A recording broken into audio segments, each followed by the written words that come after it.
Welcome to Unorthodox Logic with Marv Crittenden. We are back for another episode. I told y'all we're going to have to start turning the heat up on these motherfuckers because this is where we at right now.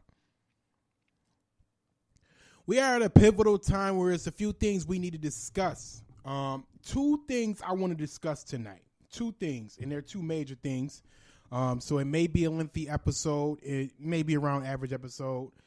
It just depends on how deep I feel like I want to get into it. I told y'all what we needed to do. I gave y'all the steps that you need to take once you wake up is what we'll call it. But I also want to talk about two other things today.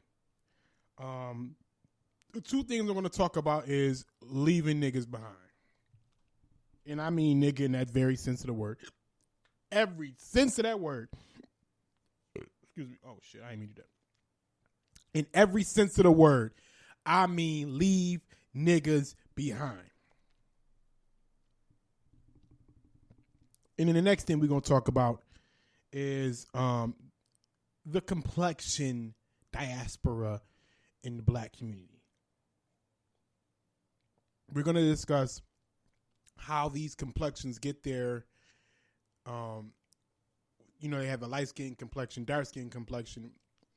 We're gonna talk about those complexions and how they get certain mentalities based on those complexions, being biracial and things of that nature. We're gonna deep dive into that.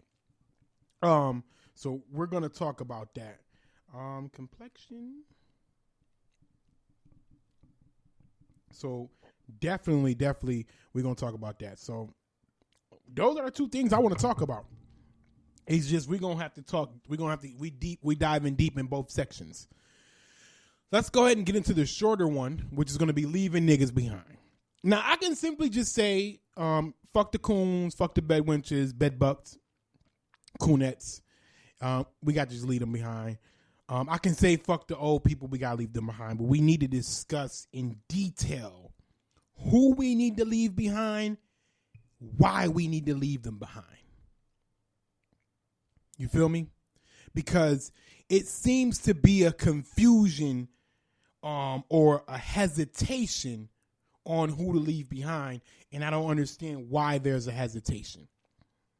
So we're going to be very clear and very straight to the point on what I say. I want y'all to understand that you may be offended by some of this shit I say tonight. You may be offended by some of the shit that I say tonight, but I don't give a fuck. I don't give a fuck. Because the time has come. I told y'all this shit was coming. Go into the archive. That's why I took the episode numbers off the shows, because now it's not fuck the it don't matter what number. Go listen to any episode. It is timeless. It is timeless. So let's talk about the type of people that we need to leave behind. Because enough is enough. It is niggas, and I mean that in every sense of the word, and I do not put a specific gender on it. I do not put a specific sexual orientation on it. It is niggas out there. And I'm talking to the black community, so I'm going to use certain terminology that applies strictly to the black community. There are niggas out there who only care or only wish to protect their sexual access to other communities. I am not one of those people who feel like the only person you should be with is the black community. I walk a fine line on that because I don't know y'all niggas' mentality when y'all get around these other motherfuckers. Y'all go from pro-black to all lives matter all of a sudden. Y'all go from pro-black to I need to see more evidence all of a sudden. Y'all go from pro-black to not all cops are bad all of a sudden. Y'all go from pro-black to I would have did the same shit if you niggas did that to me all of a sudden. So I question you when you date outside your community. I do. Straight up. I'm like, whoa, let me do some investigating. I need to see what kind of time this person is on. Let's talk. Let's talk. Because I told you, I don't give a fuck. I don't give a fuck. We got to talk. You niggas is going to learn today. Now, we need to watch out for these niggas who care about sexual access outside of the black community. The reason why we need to watch these niggas is because they're so scared to possibly fuck up a piece of pussy that they ain't getting or a piece of dick that they ain't getting. They so scared to fuck that up that they are willing to hesitate on protecting their own self-interest. They are so damn scared to lose one piece of pussy. I done seen white people on Facebook rioting, calling out white people, calling out everybody, Asians calling out Asians, Mexicans calling out Mexicans. I done seen this shit all up and down my timeline on Twitter and Facebook, yet I see niggas still fucking scared for a piece of ass. That's what you niggas is doing it for. Stop lying. Stop acting like it's something else. Stop acting like you compassionate. I know you said you gonna. I seen a nigga say, yo, fuck all that Black Lives Matter shit. All lives matter. It was a nigga who said it. And said he gonna sleep well at night. I know you gonna sleep well, nigga. You's a coon. You gave up. And he's at the age of the warrior class. This nigga threw in the towel before he even got to an elder status. He not even a beaten, broken nigga. He just said, fuck it. I don't even want to fight no more. Because he wants sexual access. Because I be seeing this nigga all over these white girl pictures. One of my coworkers. Every fucking picture she posts, this nigga's under there with hearts. Or that little hugging fucking emoji on Facebook. He wants sexual access. And he feels like if he speaks up for black people, it's going to run some of them bitches away. Fuck them. Fuck them. Because it's better looking girls that's ready to ride right the fuck now. If you feel, nigga, you got black kids. He has black children. And this is how this is what he's showing his children. I know I'm a little turned up. I'm a little keyed up right now. I understand that. I understand that. But this is where we are right now. This is where we are. So for sexual access or for fear of having to face these people at work or in your gaming community or at the dinner table, you niggas, I told y'all, go look at the episode, niggas are scared.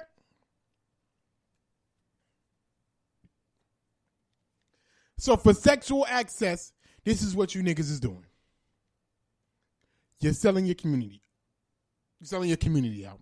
And to be honest, this is the overwhelming mentality of black people in particular, because I told you I'm talking to the black community. This is the overwhelming mentality of you motherfuckers that date outside your race. This is how y'all think.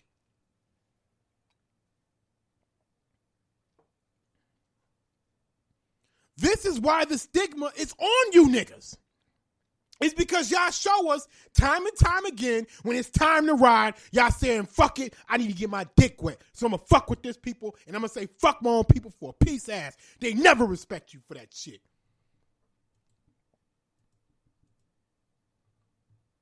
They look at you like, how fucking weak are you?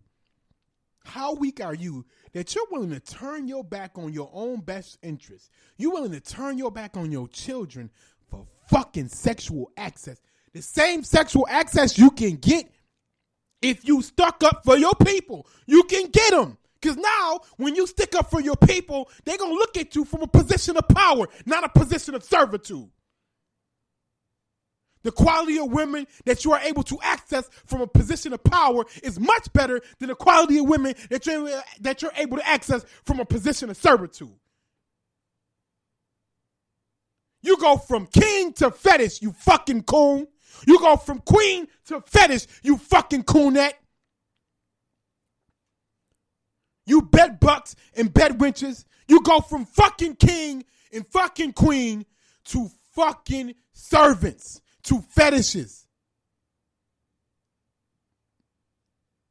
That's what you go to when you have that fucking mentality. You can speak from a position of power, because guess what? When you're speaking up for your community, especially in a time where your community was wrong, now you're speaking from a moral standpoint. Because I see you motherfuckers like to go ahead and hang on to these bullshit ass morals and pray, and we're gonna get to you, Michael Porter Jr.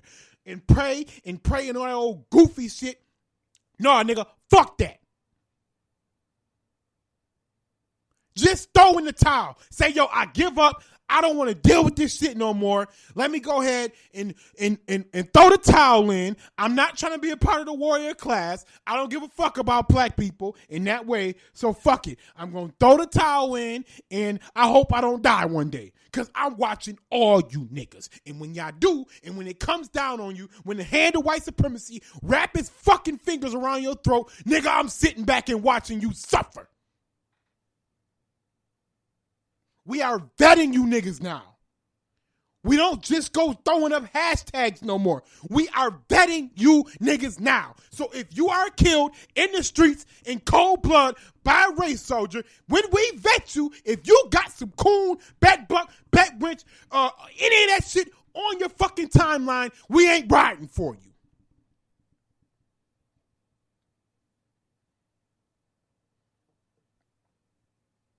Those days are over.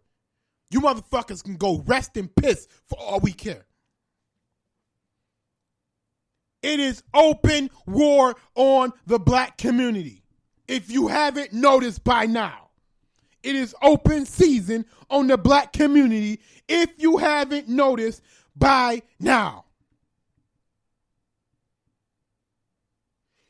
10 things every black person in America must understand. White supremacists have officially waged a holy war against you. They call it Rahawa. Rahawa. R-A-H-O-W-A.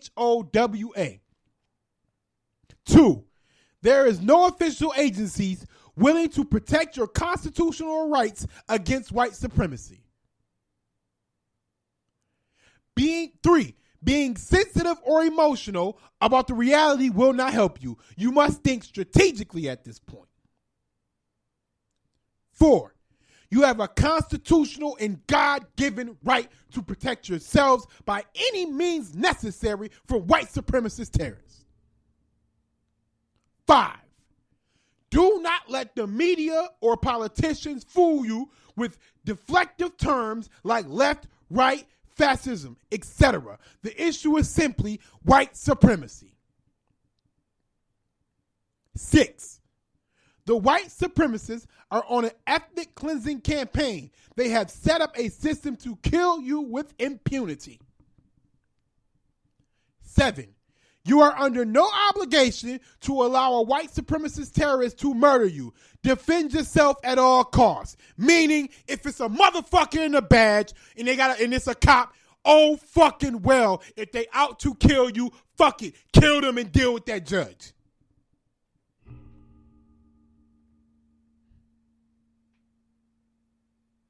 Don't let any 8. Don't let any non-black group pacify you with marches, church visits, prayer, and sympathy. If they are not willing to punish white supremacist terrorists for harming you, they are wasting your time. Investigation, my ass. Prayers, my ass. If you need anything, my ass. 9, there is no moral high road needed to defend yourselves from terrorism. Cheating is allowed when it comes to your survival. So sitting here saying, man, I'm not trying to stoop to their level. Well, nigga, you gonna die. Marv is. Unorthodox logic with Marv, we gonna stoop to that level and we might stoop lower. For my survival, I keep that thing on me. We gonna talk. Man, listen, we got some shit to talk about. Let me get to this list though. 10. You are in a war, not a protest. Don't show up to the battlefield with just an iPhone. Didn't I just tell you I keep that thing on? 10 things that every black person living in America must understand. Until you understand that, and until you let that shit sink into your skull, go back to that section, listen to that part if you need to, 5, 6, 7, 8, 9, 10, 11, 12, whatever, how many times. I don't care. Go ahead and do that. Because obviously, I see you niggas is just scared. Y'all don't know what to do, or y'all act like y'all know what to do. Y'all know what to do. Or y'all just don't want to do it. Y'all scared to do it. And that's okay. Yo, that's okay.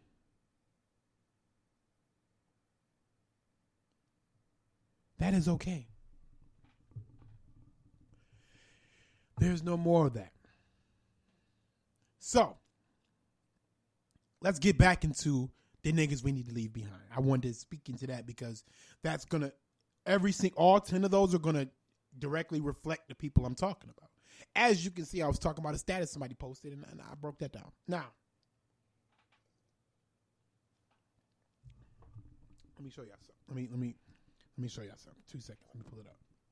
I know y'all not going to be able to see it right now, but I got to pull it up so I can read it to y'all.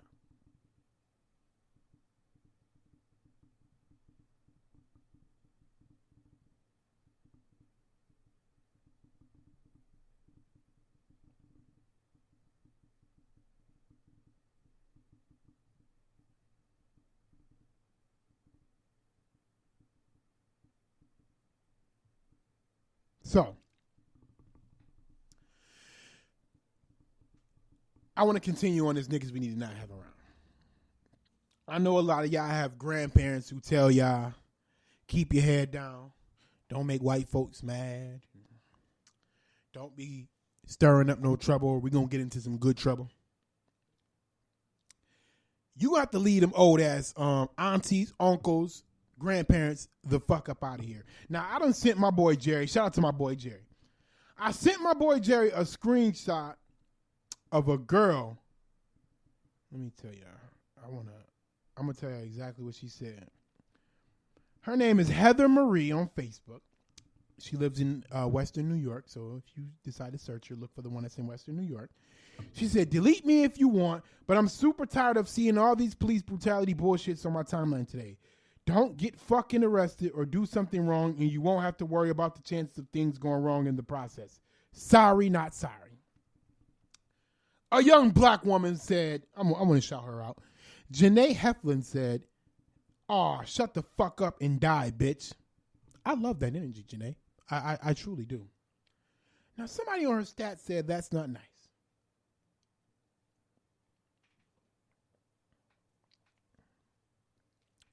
A black person on her stat, black woman. Where is it?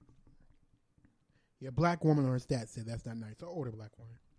I'm not gonna call her name out because I don't know who mama that is and whatever the case may be. I need her for an example.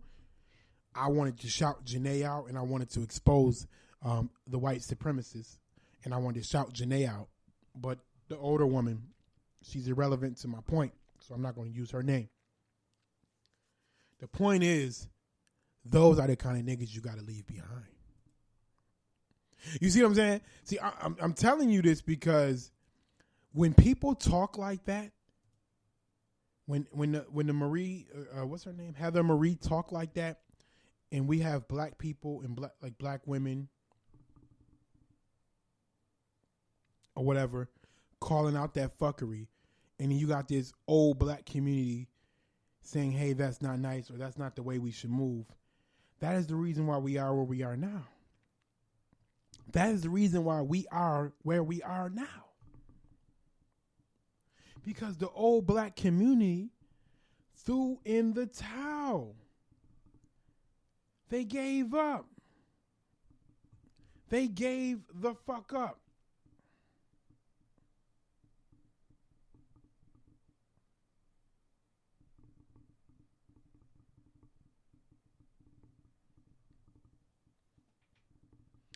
They said, I'm going to go ahead and settle in this life of servitude. I'm going to settle in this life of defeated nigga. And I'm just trying to get by and make it by. Go to work and go home. Go to work and go home. Go to work and go home. Oh, shit. Somebody died. Lord Jesus, I'm going to go to church today. Lord Jesus, I'm going to go to church on Sunday and say a prayer for their family. And another person dies. Lord Jesus, why does this keep happening to us? Oh, Lord, why? Merciful Jesus, I guess this is all God's plan. Those are the kind of niggas we need to leave behind, because when the battlefield is on, those niggas is going to be on their knees praying when we need them on their feet fighting. Those niggas, instead of healing and getting the warrior class back on the field, them niggas is going to be praying. Those niggas need to be left behind.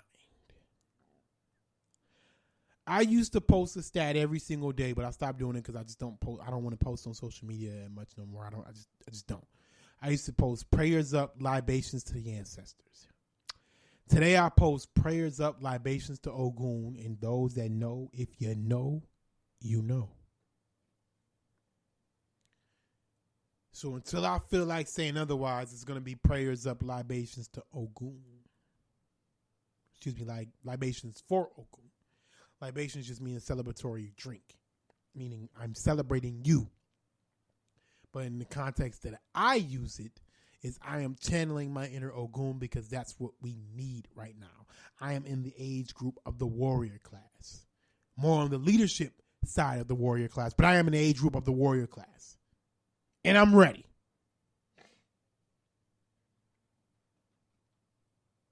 It's not being stupidly prideful, it's being prideful.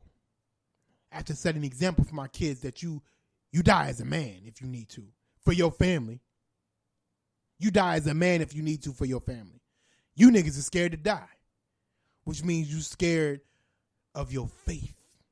The faith that you practice, you scared, which means you practicing the wrong faith, nigga. If you ain't willing to die for your own kids, die for your family because you scared of what's going to happen afterwards, that means you practicing the wrong faith. That means it's time for you to pick up a different book. Find a new religion.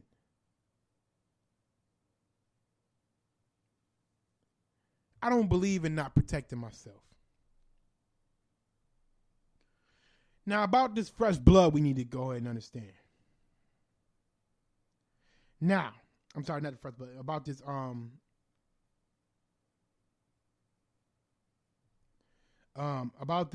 these niggas we need to leave behind. Excuse me, I said fresh blood. I'm talking about some other shit. About these niggas we need to leave behind. There are also groups of niggas, and I know y'all saying, why he keep saying niggas? Why he keep saying the N-word? I don't want to hear that. Because we got to separate ourselves from them. There's the sexual access. There's the defeated ones. There's the scared ones.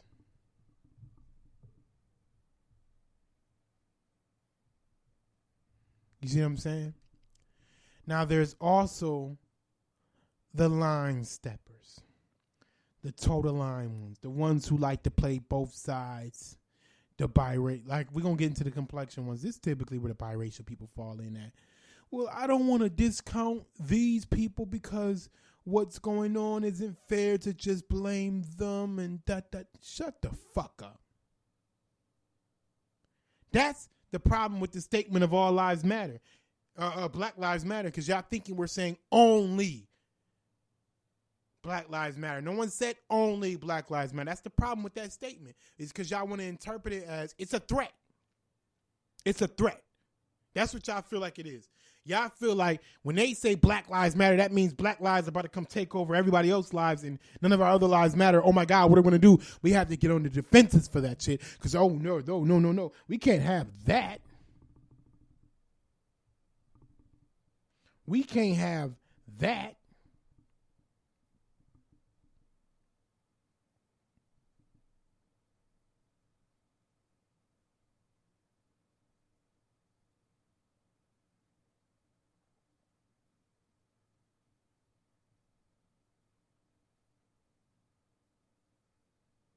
We can't have that.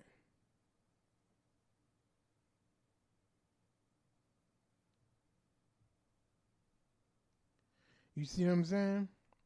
We can't have that. So those line towers is the motherfuckers. They again, we go get into the complexion, but a lot of times it's those biracial people. They usually got a white mama.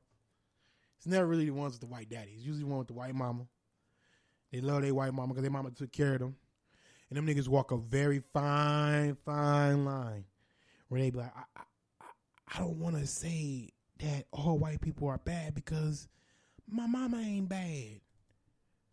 Nigga, we know your mama ain't bad. She fucked a nigga and had a baby by him. If your mama was bad, she wouldn't have had a baby by that nigga. She would have fucked him possibly, but not a baby. Not a baby. You understand me? White supremacists don't have babies with you niggas. So those line steppers are dangerous because you never know where they truly stand. Sometimes they can get pushed to one side or the other. Nigga, pick a side now. Either you with us or against us.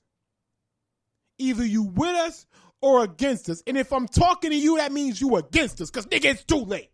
It's too late to still be fucking walking the line. If I'm talking to you, if what I just said is like, shit, I gotta pick a side. Nigga, stay over there. I gotta pick a side. Oh, fuck.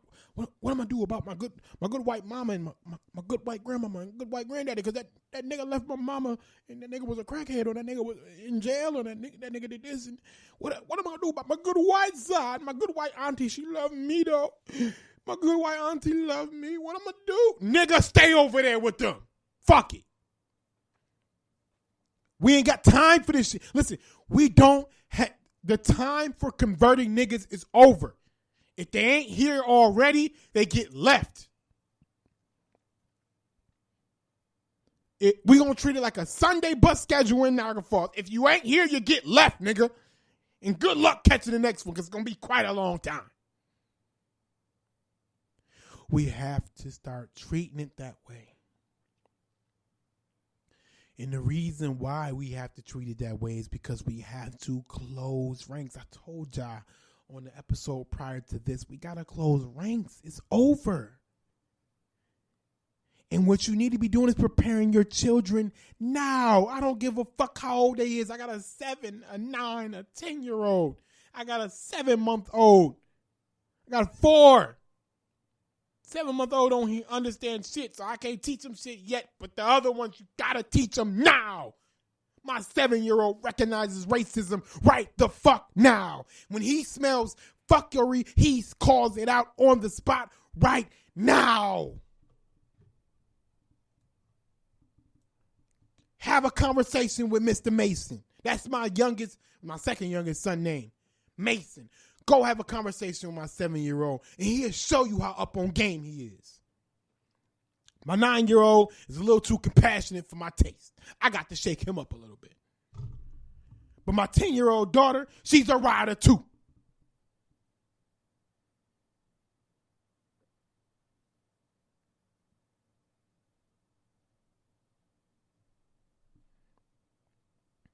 You understand me? So what we got to understand is the time for conversion is over. We are done with that. So let me go ahead and slide into this next segment. This next topic I want to talk about is the complexion issue that we have in this black community. We're going to start right with the biracials. Why not? Start right there. We already here. Let's talk about them. Now, these biracial motherfuckers, right? And I don't mean that in a derogatory term, but some of them I do. A lot of times they have this complex of no acceptance. See, the thing is, right? They damn sure enough ain't white enough to be white. And a lot of times they get picked on in the black community because they light skinned. And light skin have a stigma of being soft. What y'all need to understand is, in society, where do you need to stand to survive? And I'm telling you now, white supremacy uses their tools and their toys and they throw them away. What do I mean by that? I mean, you can try and go be on that white side and be a token nigga and stand up and defend and all that for white supremacy. You can try that, but we know the result of that. They'll use you as much as they need you, and then they'll throw you away. Bill Cosby learned that. Bill Cosby did. And later on in his career, started talking crazy about black people and black community and black comedians. They use them for that. Say, hey, we're not racist because we're just repeating what Bill Cosby said. And then they threw that nigga in jail at 80-something years old. Senile and all. They said, nigga, I don't give a fuck. Go to jail. You see, Jesse Lee Peterson is an old coon. He old as fuck. Old coon. You see what I'm saying? So y'all looking like, damn, Jesse Lee Peterson, damn near 80 years old or 70 years old. I don't know how old the nigga is, but he's somewhere around 70, close to 70 or 80, whichever one. You're like, damn, this nigga lived a long life. Well, Jesse Lee Peterson wasn't a coon his whole life. He got a little older and realized, let me just throw in the towel and try this cooning shit. Oh, this works. I'm going to go ahead and ride this wave. And eventually they're gonna get rid of his old ass too when he's no longer become a use. I mean, a lot of times they look at him as a joke. Shit, even black people laugh at his old ass because he just say some old stupid shit all the time. They will use you and throw you away. D-Ray McKesson, because I don't want to just talk about the direct racism. Let's talk about the dire racism. Look at D-Ray McKesson. They used that nigga to act like he was the face of Black Lives Matter, and once he served his purpose, they got him the fuck up out of here. They got him the fuck out of here, and now they try and prop his ass back up by acting like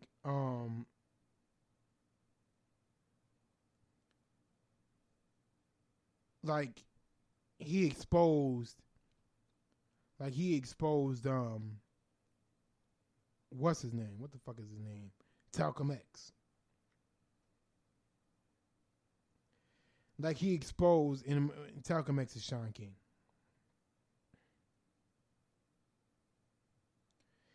Understand that. Understand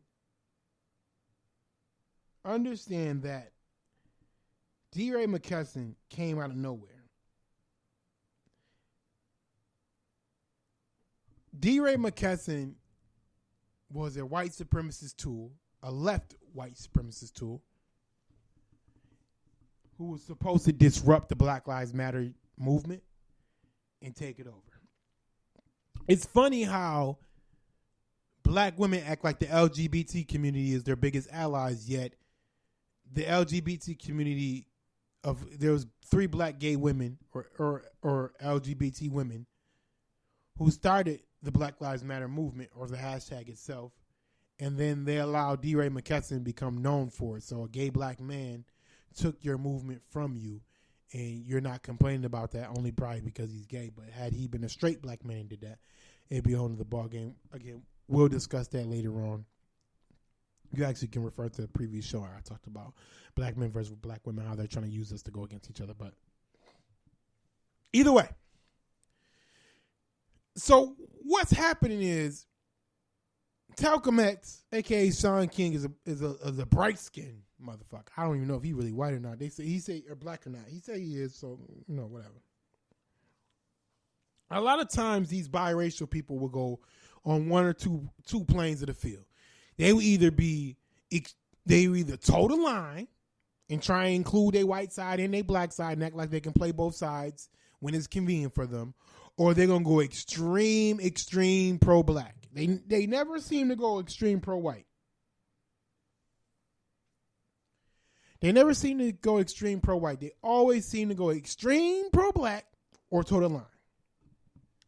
Of course, there's the option of coonery, but whatever. That's usually toeing the line.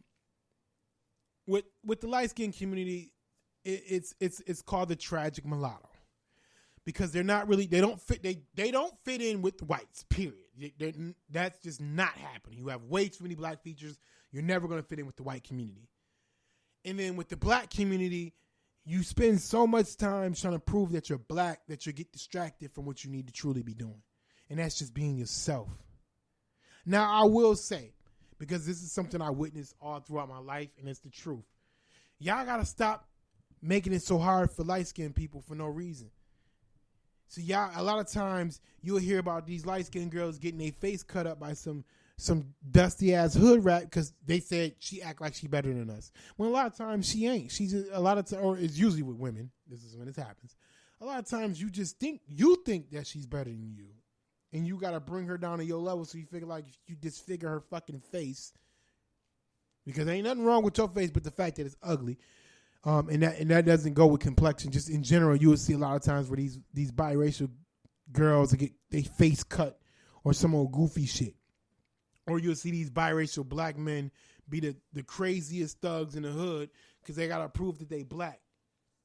Because it's based in that stereotype, though. Because it's the big black monster stereotype that they're buying into. So you're like, I gotta fit this stereotype to be accepted in the black community, when that's not the case. You don't have to do that.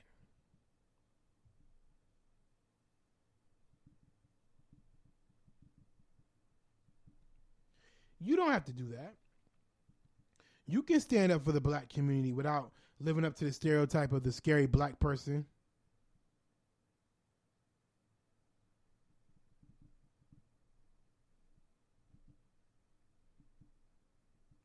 You don't have to do that, because now you're overcompensating for something you never needed to compensate for.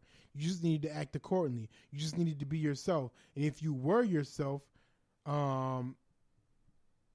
then you wouldn't have to feel like you need to live up to stereotypes. That's all it is. It's a stereotype you're trying to live up to. So, with that being said, the tragic mulatto situation, it's a thing, yo. It's a thing. Like, because what I don't want to make it seem like I'm so pro black that I can't see an opportunity for improvement. I can't see the nuance in things, because I'm so much of a person who can see nuance in things. It's just I do lean pro black at the end of the day. I can see nuance in things, but my priority is pro blackness. But we have to address that tragic mulatto situation, because a lot of times these motherfuckers grow up getting tortured in the black community just for the simple fact of being light skinned. They didn't choose that shit. They were born that way. And they get tortured in the black community. They have a white parent, so they can't be black. Like, nah, fuck out of here with that shit. One drop, nigga. See, in America, this is a funny thing. See, in America, we got the degenerate white supremacists. They were indiscriminate about it. They like, nigga, if you got to drop a nigga in you, you a nigga to us. It's that simple. See, what happened was I don't even want to say that. The not so barbaric white supremacists took their asses to the tropical islands. So that's why you'll see these Haitians and these Jamaicans and these motherfuckers with superiority complexes, or with this light skin complex, where they like, the lighter you are, the better you do in that community, because they didn't get the barbaric white supremacists. Because them motherfuckers was chilling on the beach. They got the best looking seat. They looking at the views and shit. They like, this is gorgeous out here. I'm chilling. We got them barbaric motherfuckers who had to go live in fucking the middle of Alabama, where it's hot as fuck. They tired. They had to go live in Louisiana. So they didn't get no ocean view, no tropical island. They didn't go sitting. They didn't get that. So we got the barbaric Neanderthals. Just the dirt of the dirt. You see what I'm saying? That's what we got in America. The motherfuckers on the island didn't get that. So they don't understand that we got the barbaric, evil, worst of the worst, dirt of the dirt, white supremacists in America. So when these motherfuckers say, nigga, if you gotta drop a black you nigga to me, get your ass on that plantation and get to work, nigga.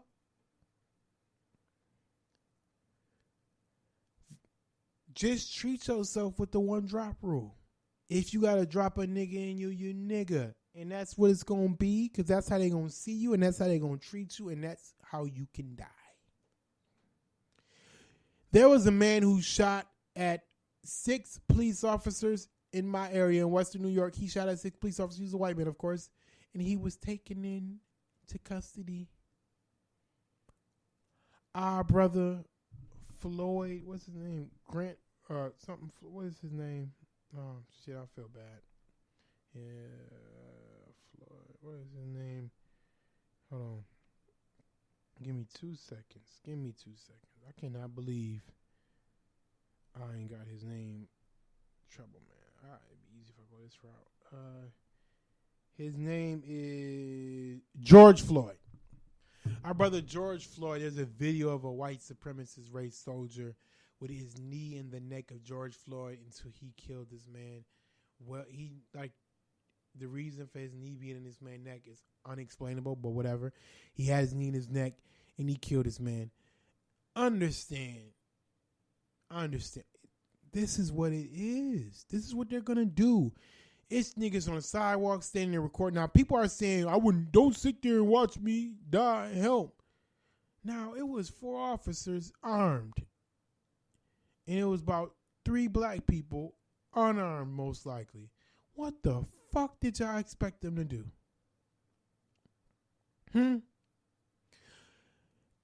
You don't need to leap into action immediately all the time. Unfortunately, our brother George Floyd lost his life in this particular situation. You can go harm them niggas after the fact. They all got fired. 4 police officers got fired. You can go harm them after the fact. And start setting the precedent, start setting the trend that, hey, if you kill us indiscriminately, we going to come and get you and kill you, nigga. I'm not telling you how to do it because I don't incite violence on this show. What I'm saying is that can be a thing. That can turn into something. It has to be blood for blood. It has to be. Or it has to be double the amount, triple the amount, quadruple the amount. You have to set a precedent where people will hesitate about killing you. Because if that man, George Floyd, who was handcuffed, subdued on the ground, and had a knee in his neck for I don't know how long, still a knee in his neck as the ambulance pulled up, still a knee in his neck as they got the stretcher out and got it together, still a knee in his neck, and to the point that they went to roll him over and pick him up. And this man died from that. If that could be a thing, then what are we talking about? You got to that has to be blood for that. If y'all want to see change. That's, if y'all want to see it. The route I want to take is I think we as a black community, as black people, need to start talking about gun ownership. We need to self-protect ourselves. There's no one going to protect. What did I tell y'all? Those 10 things. There's no agency set to protect us. We need to start thinking about ownership of guns.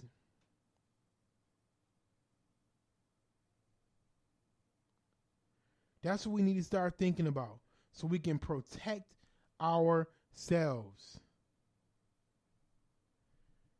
We need to protect ourselves. It is vital that we protect ourselves because if we don't, what are we teaching our kids? What are we teaching our kids?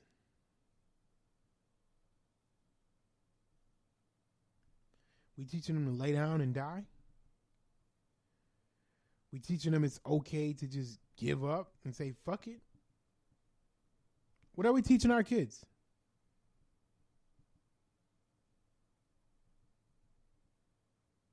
Now, dark-skinned people. Brown-skinned people, it's not really a complex with them. They either coons or not. Shit, to be honest with you. It's not really a complex with them. There's no really thing to deep dive into. They either choose to be coons or not. Motherfucker, either you're a rider or you're not. You're a coon or you're not. It's not really nothing much of a complex. I never heard of a brown skin complex. There's a light skin complex. There's a dark skin complex. Now, these dark skin motherfuckers, these are the ones who tend to be motherfucking coons. Now, it's times where biracial people, I told you, they super riders or they're not. These dark skin motherfuckers are usually fucking coons. Either they are coons or they start associating themselves with everything but Black American culture. They Jamaican, they South African, they Kenya, they Yoruba, they Ghana, they from wherever fuck fellas play Haitian, wherever else. They start talking this, I'm not from America. I'm like, nigga, which one of your ancestors is from Haiti? My great grandma knows someone who came from Haiti and she says she Haitian, so fuck it, we Haitian. Like, nigga, you scared. Them dark skin, a lot of times you'll see these really, really black chocolate people, black or white, male or female, and they would literally date the lightest person they can find. If they like white people, they'll go straight to white. If they don't, they'll go to the biracial blacks so they can make sure they get a light-skinned child. They like to hide behind preference of, hey, I like fair-skinned women. Nigga, just say you hate your skin and you don't want to produce another chocolate motherfucker that look like you. And the only way to guarantee that if you go with a fair skin.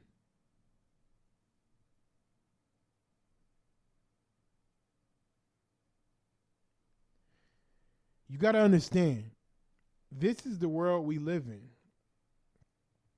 I know y'all scared. I know y'all love to pretend like, hey, it's I just got a preference on what I like, and I like that. Nigga, no, you a coon, and that's what you are. You hate your skin so much you want to guarantee that you never have to reproduce that. And listen, I'm telling you, what happens is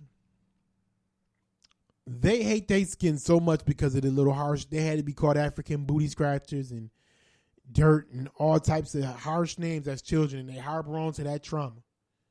So they say, I'm going to make sure my kids never have to deal with this, and the best way I can do that is to make sure I get a fair-skinned person to procreate with. That way, I wash this dirt off my skin forever. I don't pass this shit down to my kids, and my kids have a life to live of greatness. Now, I'm talking from a perspective of a brown-skinned man. I'm not what you would consider chocolate, and I'm damn sure not what you consider light skin.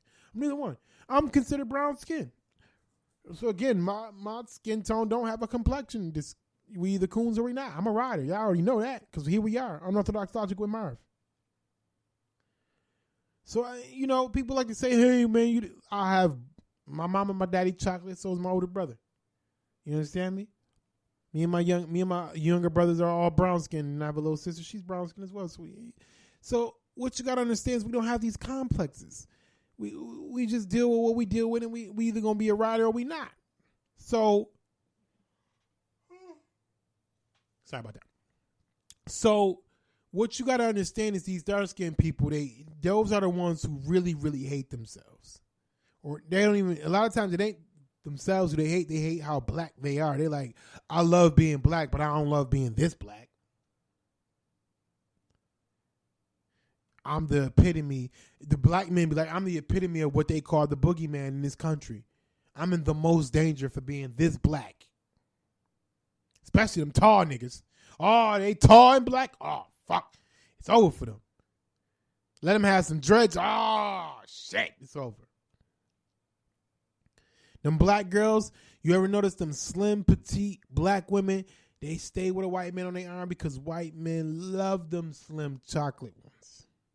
They love them. They fetishize them. And like, I need me a slim chocolate one. You're not even considered a true white supremacist. They say you're not considered a true white supremacist unless you slept with a black woman. And they love them slim chocolate ones because they know they have them inferiority complexes.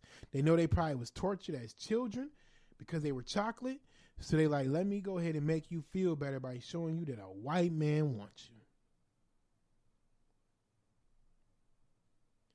Again, we can act like that ain't the case, but I speak from facts. I speak facts. I don't speak bullshit. I know a lot of y'all like to speak bullshit. That's not what I do.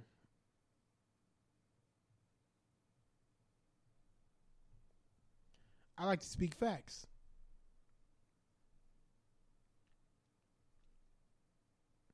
I want y'all to sit on that. I want y'all to sit on that. Give me feedback.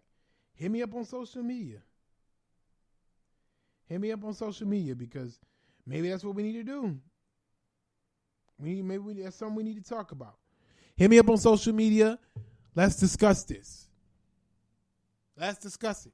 I'll talk about it on the next show. Which I want to discuss. Let me know. But these are some things I feel like I had to get off my chest, and we're going to have to go ahead and talk about because, I mean, we can't continue to be lying to ourselves. We can't because this is what's going on. Anyway, man, I appreciate y'all tuning in. I appreciate y'all discussing this with me. I love it. I told y'all, man, we gotta. It's time. We need to discuss that basically the black version of the NRA. The NRA will not protect black people because Philando Castro did not get any type of statement from the NRA. The NRA won't protect black people. Why would they want to see black people armed? They scared of us. We could keep saying they scared of us, but niggas will gun motherfuckers. They muster up some courage and gun your ass down out of fear. So stop saying that they scared of us. That's why they keep killing us. Nigga, you still dying. It don't matter if they're scared or not. You're still dying. So we need our own version of the NRA. I'm going to look into seeing what's out there, and we're going to see what's up about that. But, until then, let's do what we got to do. Protect your family, protect your circle, protect your loved ones for now. And when it's time to ride, we're going to ride out. We're going to get on code, and we're going to do what we got to do to survive. Unorthodox Logic with Marv. I'm out.